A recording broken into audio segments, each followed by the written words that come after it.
programme matinal La Connexion. En ce temps de confusion et de panique générale, vous avez besoin de vous connecter au trône de Dieu et de maintenir la communion avec le Seigneur. Cette émission, c'est un temps de connexion. Gloire à Dieu, que c'est merveilleux pour les enfants de Dieu de demeurer ensemble. Alors nous allons baisser la tête et prier en ce moment. Prions ensemble. Papa, merci pour cette opportunité encore de nous approcher de ton saint trône. Merci pour tes projets pour chacun de nous. Merci pour le combat que tu mènes dans les ténèbres pour détruire les œuvres de Satan et pour nous préserver la vie, nous donner la sécurité et nous mener à bon port. Nous prions que tes grâces se multiplient dans la vie de tous ceux-là qui entendent ta parole en ce moment. Merci pour la réponse. Au nom de Jésus, nous avons prié. Amen. Alors vous vous rappelez, nous sommes à notre émission matinale et aujourd'hui nous allons considérer le message intitulé « La capacité illimitée du Sauveur exceptionnel ». Gloire à Dieu. Capacité. Vous vous rappelez, le Sauveur a été prédit, prophétisé, il est venu et il a fait ce qu'il devait faire, il a accompli sa mission, il est reparti, il est assis à la droite du trône de Dieu au ciel en attendant le temps de son retour. Alors nous voulons considérer sa capacité. Quand vous lisez dans Marc chapitre 7, le verset 37, il dit ceci.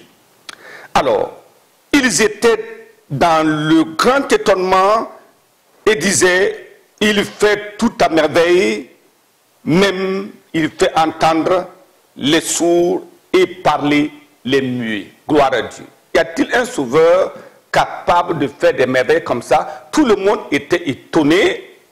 Ils avaient entendu parler des prophètes, des dirigeants, des grands leaders, mais celui-là, il est différent. Même les disciples ont dit, jamais personne n'a parlé comme cet homme. C'est extraordinaire. Connaître Jésus, c'est connaître des choses fondamentales de la vie.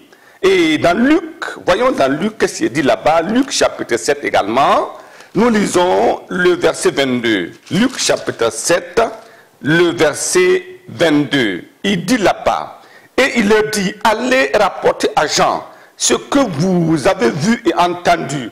Les aveugles voient, les boiteux marchent, les lépreux sont purifiés, les sourds entendent, les muets, les morts ressuscitent.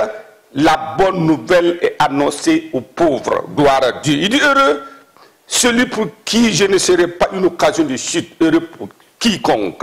Je ne serai pas une occasion de chute. Jean-Baptiste était en prison et il avait commencé à avoir un peu de troubles parce qu'il s'est dit, mais Jésus est venu, pourquoi je suis en prison? Et Jésus a dit, allez le dire.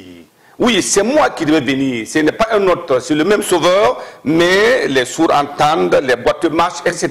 Le miracle de Dieu était accompli. Voyez, 4 choses que nous allons voir. Premièrement, la proclamation de son nom fait des merveilles.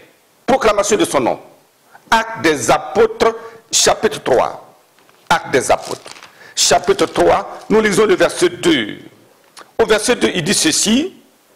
Alors, il y avait un homme boiteux de naissance qu'on portait et qu'on plaçait tous les jours à la porte du temple appelé la Belle pour qu'il demandât l'aumône et à ceux qui entraient dans le temple. Voilà un homme boiteux de naissance, n'a jamais marché. Et il était là en train d'attendre. Verset 6, il dit alors Pierre lui dit, je n'ai ni argent ni or, mais ce que j'ai, je te le donne. Au nom de Jésus-Christ de Nazareth, lève-toi et marche. Gloire à Dieu. Lève-toi et marche. Et le prenant par la main droite, il le fit lever au même instant. Ses pieds et ses chevilles devinrent fermes. Et d'un saut, il fut debout et il se mit à marcher. Il entra avec eux dans le temple, marchant, sautant, louant Dieu. Tout le monde le vit marchant, et louant Dieu. Gloire à Dieu. Voyez, et il dit, il fut rempli d'étonnement et de surprise au sujet de ce qui s'était arrivé.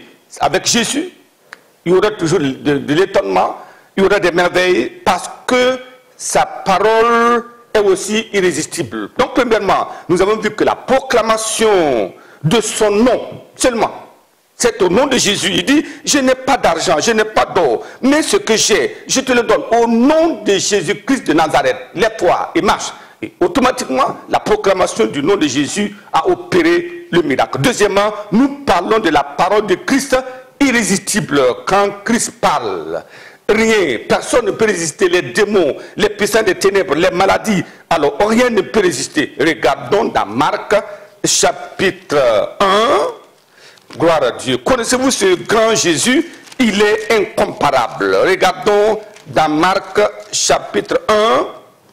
Nous lisons le verset 23. Marc chapitre 1, le verset 23. Il est dit là-bas, verset 23. Il se trouva dans leur synagogue un homme qui avait un esprit impur et qui s'écria, qu'y a-t-il entre nous et toi, Jésus de Nazareth?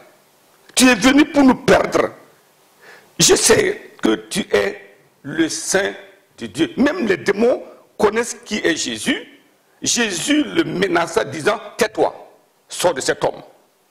Et l'esprit impur sortit de cet homme en l'agitant avec violence et en poussant un grand cri.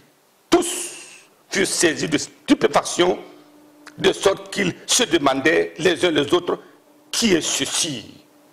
Une nouvelle doctrine? Il commande avec autorité, même aux esprits impurs, et lui obéissent.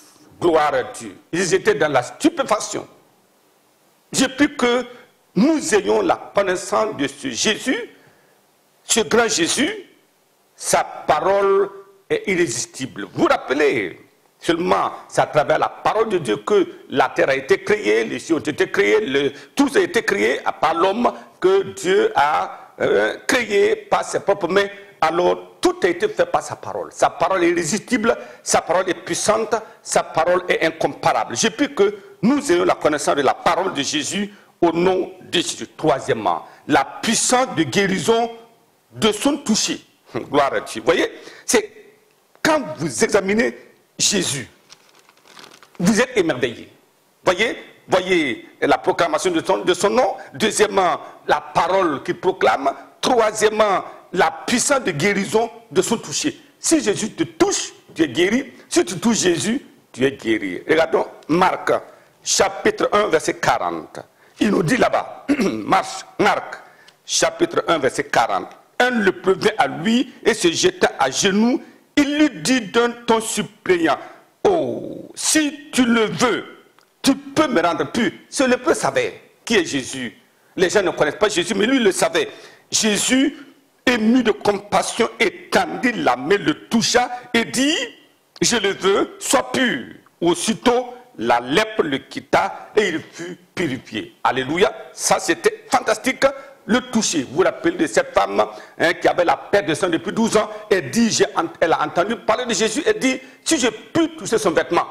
Elle s'approcha par derrière, toucha son vêtement et la perte de sang s'arrêta. Gloire à Dieu. Enfin, nous avons les prodiges de son sang. Les prodiges de son sang. Tout en lui, c'est des merveilles. Son nom est merveilleux. Sa parole est merveilleuse. Son toucher est merveilleux. Et son sang crée des prodiges. Regardons alors 1 Pierre chapitre 2. 1 Pierre chapitre 2. Nous lisons le verset 22 d'abord. Verset 22. Il dit là-bas, lui qui n'a point commis de péché et dans la bouche duquel il ne s'est point trouvé de fraude. Verset 24. Lui qui a porté lui-même nos péchés en son corps sur le bois, afin que mort au péché, nous vivions pour la justice. Lui, par les méthodes duquel nous avons été guéris. Gloire à Dieu. Voyez, les méthodes, le sang de Jésus qui a giclé à Golgotha, au calvaire, ce sang guérit, ce sang enlève le péché. Voyez, ce sont des prodiges. Il n'y a rien qui puisse effacer le péché, sinon le sang de Jésus seul. Alors, voyez, la guérison également par son sang, la protection par son sang, la libération par son sang, la purification par son sang, le salut par son sang. Oh, quelle merveille! C'est des prodiges impensables. Je prie que vous compreniez cela et que vous veniez à Jésus. Ceux qui sont à Jésus, mettez votre confiance en lui parce que nous sommes à un temps de grand combat. Dieu nous aidera au nom de Jésus. Baissons la tête pour la prière. Prions. Papa, merci pour les merveilles, les révélations, des prodiges, des miracles, des choses extraordinaires à travers la personne de Jésus. Oh, merci parce que nous savons que sa parole est irrésistible, nous savons que son nom est grand, nous savons aussi que son sang est puissant et nous savons que son toucher crée des merveilles. Glorifie ton nom dans la vie de tous ceux qui t'entendent maintenant, que en cette journée, ça soit une journée de merveille pour chacun, pour chacune, au nom de Jésus. Père, merci pour la réponse. Au nom de Jésus, nous avons prié. Amen. Que le Seigneur vous bénisse abondamment.